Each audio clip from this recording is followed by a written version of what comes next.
जो सब अभी जैसे अभी बकरम साहब तो कह रहे थे साइफर का केस तो एक लतीफ़ा है, लेकिन हम ये देख रहे हैं कि इसमें तो शिकंजा काफ़ी टाइट होता जा रहा है। फ़र्द जुर्म आयद हो चुकी है, अब गवाहों के बयानात भी कलमबंद होना शुरू हो जाएंगे और इस सारे हंगाम में ज़मानत की जो इस्तदा थी लाहौर इस्लामाबाद हाई कोर्ट से वो मुस्तरद हो गई, अब सुप्रीम कोर्ट चली गई। तो वहाँ आपको लगता है कि इसके ऊपर रिलीफ मिल सकता है उन्हें, या वहाँ से भी मुश्किल है मामला?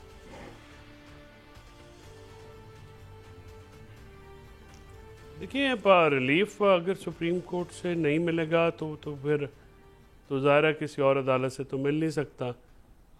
फ़र्द जुर्म आयद होने के बाद जो है वो ट्रायल तो होना होता है। मेरिट जो मुकदमे में पेंडिंग पड़े होते हैं अदालत के सामने, उसमें नॉर्मली तो हम जो हैं तबसरा या तज़िया नहीं करते, क्योंकि सब जुडिस मैटर्स में कोई भी रिज़ल्ट आ सकता है।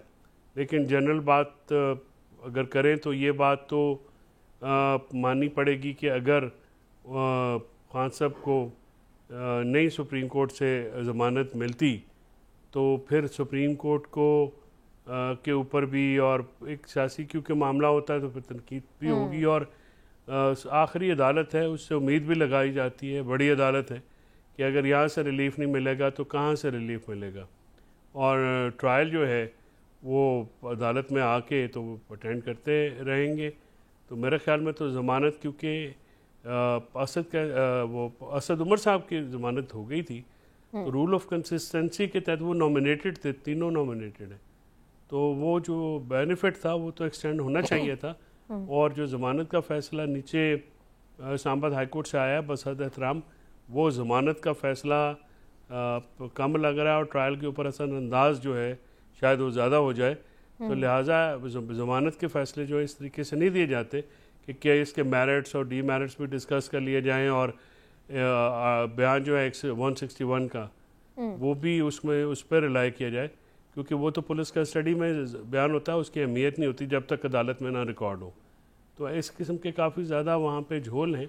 लेकिन इसमें तो जो दीगर अभी अपीलें हैं चौधरी साहब, ट्रायल रोकने के हवाले से, जेल ट्रायल करने के हवाले से कि जी जेल के अंदर जो ट्रायल हो रहा है ओपन कोर्ट उस तरह से नहीं है, उसके हवाले से भी, तो जो दीगर अपीलें हैं उसके ऊपर भी कोई वाज़े फैसले जो हैं इस्लामाबाद हाई कोर्ट की तरफ से नहीं आए हैं, या आए हैं तो वो फिर मुस्तरद ही हुई हैं। तो ये सारी चीज़ें तो बज़ाहिर ऐसे लग रहा है कि जैसे मामलात जो है वो इसी तरफ जा रहे हैं कि शायद उन्हें सज़ा इसमें सुनाई जाएगी, क्योंकि इस्लामाबाद हाई कोर्ट कन्विंस नहीं लग रही है कि इस मामले पे इमरान खान साहब जो हैं वो कोई बेगुनाह हैं या उस तरह, बल्कि जैसे आपने हवाला भी दिया कि उन्होंने तो उसमें जिक्र किया है कि बड़े ठोस रेलिवेंट शवाहिद मौजूद नज़र आ रहे हैं, इसलिए ज़मानत नहीं हो सकती।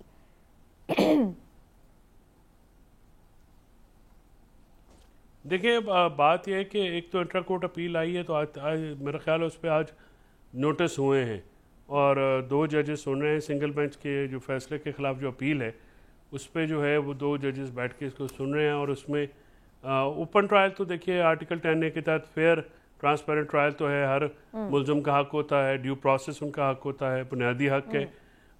अगर जेल की, मैंने हमेशा ये अर्ज़ किया कि जेल की दीवारों के अंदर अगर आप जितना भी मर्जी शफाफ ट्रायल कर लें वो हमेशा ही कोई भी मानेगा नहीं, क्योंकि ये इसमें सियासी शख्सियात जिन केसेस में मुलव्वस होती हैं उनमें एहतियात ये करनी चाहिए कि उसको ओपन रख के जो भी मेरिट डीमेरिट है उसको सामने रख के फैसला करें। क्योंकि हमारे सामने भुट्टो साहब के केसेस हैं, आज तक अदालत को और माफ़ नहीं किया अवाम ने, और वो उनकी यादों में या तारीख में हमेशा वो एक भयानक ख्वाब है सुप्रीम कोर्ट ऑफ पाकिस्तान के लिए या आला अदालतों के लिए, जिससे भुट्टो साहब को फांसी दी गई। तो ये सेंसिटिव इश्यूज हैं, जाहिर है लोगों के जज्बात भी इससे वाबस्ता होते हैं, ये बिल्कुल आपकी बात दुरुस्त है, इसमें ज्यादा सेंसिटिविटी का मुजाहरा करना चाहिए।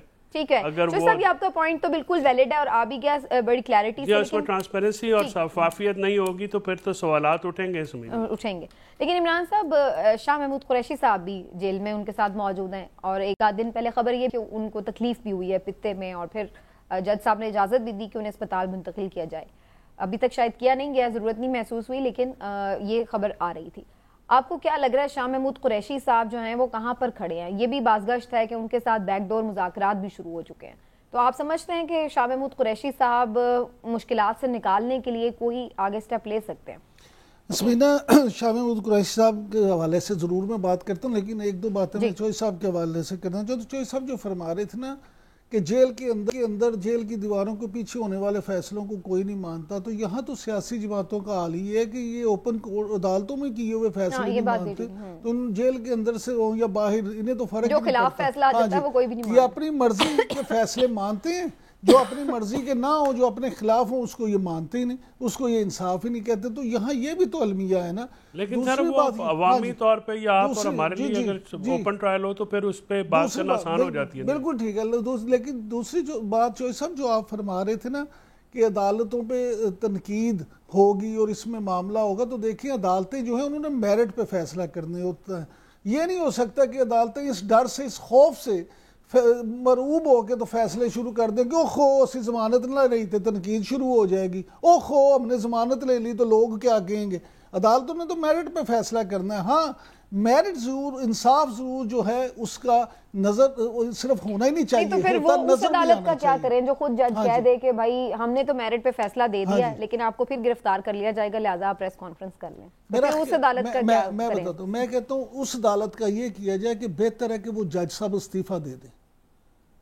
ये ना हो कि हम पे तो हिंदी अदालत लग जाए, लेकिन जो जज सुन ले, कितने लोग इस्तीफे नहीं तो फिर सिस्टम को क्यों ना जो बंदा ना सिस्टम इन्हीं लोगों ने ठीक करना है ना। अगर एक जज इस काबिल ही नहीं है, वो ये समझता है कि मेरे फैसले के बाद भी मामला नहीं होगा, तुम्हें प्रेस कॉन्फ्रेंस करनी चाहिए, तो फिर उसको जज रहने का तो कोई हक नहीं है। उसको ऐसी बात क्या, मैं समझता हूँ कि कानूनी तौर पे शायद वो खुद तौहीन अदालत के मुर्तकिब हुए हैं जो अपनी सीट पे बैठ के ये बात कहते हैं। कानूनी तौर पे तो इस पे चौधरी साहब राय दे सकते हैं, लेकिन इन जनरल में ये समझता हूँ कि अगर जज साहब अपनी सीट पे बैठ के ये कहें कि जी फैसले से कुछ नहीं होगा, आप प्रेस कॉन्फ्रेंस कर ले, तो वो खुद तौहीन अदालत के मुर्तकिब होते हैं। क्यों चौधरी साहब, मैं ठीक कह रहा हूँ या गलत कह रहा हूं? शाह महमूद कुरैशी की तरफ आ जाएं, जो मेरा सवाल था। चौधरी साहब ने तो मुश्किल छुपाते रहने दो। बाकी शाह महमूद कुरैशी साहब का मामला ये है जी कि शाह महमूद कुरैशी साहब नहीं मुश्किल में नहीं, मैं माजरत चाहता हूँ, मैंने सोचा शायद आप इमरान साहब से सवाल करें। नहीं, मैं इसलिए खामोश हुई थी कि इमरान साहब ने आपकी तरफ वो जज साहब वाला मामला फेंक दिया था, तो मैंने उस पे ये बात कही। मेरा सवाल इमरान साहब से ही था। जी, मैं चौधरी साहब ये कह रहा था कि जो जज साहब खुद फैसला के बाद ये कहें कि आपकी जान नहीं छूटेगी, प्रेस कॉन्फ्रेंस कर लें, तो बादी नजर में मैं तो समझता हूँ कि वो खुद तौहीन अदालत के मुर्तकिब हुए हैं।